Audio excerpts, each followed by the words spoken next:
সংস্কারের ক্ষেত্রেও আমরা ব্যাপক অগ্রগতি অর্জন করেছি। অনেক গুরুত্বপূর্ণ সংস্কারের কাজ সম্পন্ন করেছে। কিছু প্রস্তাবিত সংস্কারের কাজ এখনও চলমান আছে। আমাদের আরেকটি গুরুদায়িত্ব হচ্ছে সুষ্ঠু নির্বাচন অনুষ্ঠান। গত বছর আগস্ট মাসে জুলাই গণ অভ্যুত্থানের শক্তি বলে আমরা অন্তর্বর্তী সরকার গঠন করেছিলাম।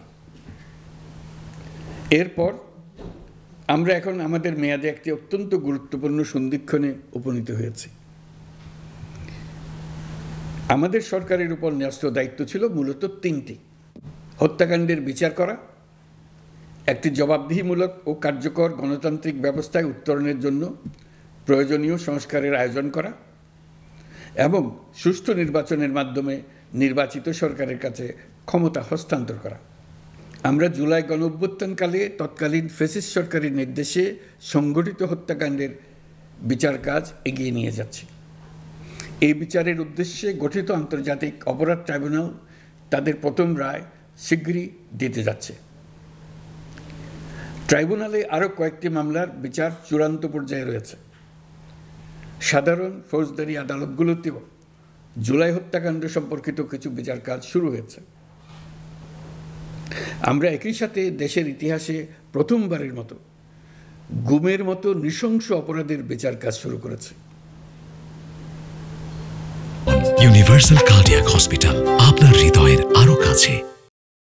আমি আনন্দের সঙ্গে আপনাদের জানাতে চাই যে সংস্কারের ক্ষেত্রেও আমরা ব্যাপক অগ্রগতি অর্জন করেছি। অন্তর্বর্তী সরকার নিজ উদ্যোগে বা বিভিন্ন সংস্কার কমিশনের প্রস্তাবের ভিত্তিতে অনেক গুরুত্বপূর্ণ সংস্কারের কাজ সম্পন্ন করেছে। কিছু প্রস্তাবিত সংস্কারের কাজ এখনও চলমান আছে।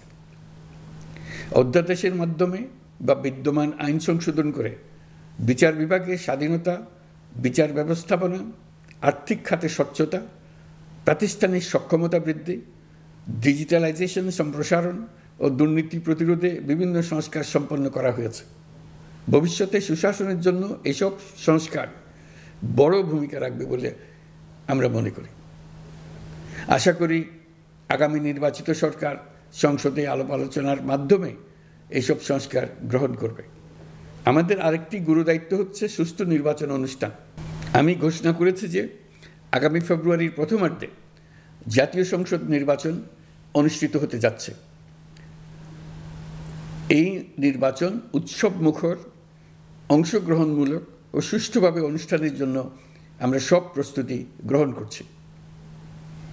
আমাদের উপর অর্পিত দায়িত্ব আমরা সঠিকভাবে পালন করার জন্য সর্বাত্মক চেষ্টা করে যাচ্ছি।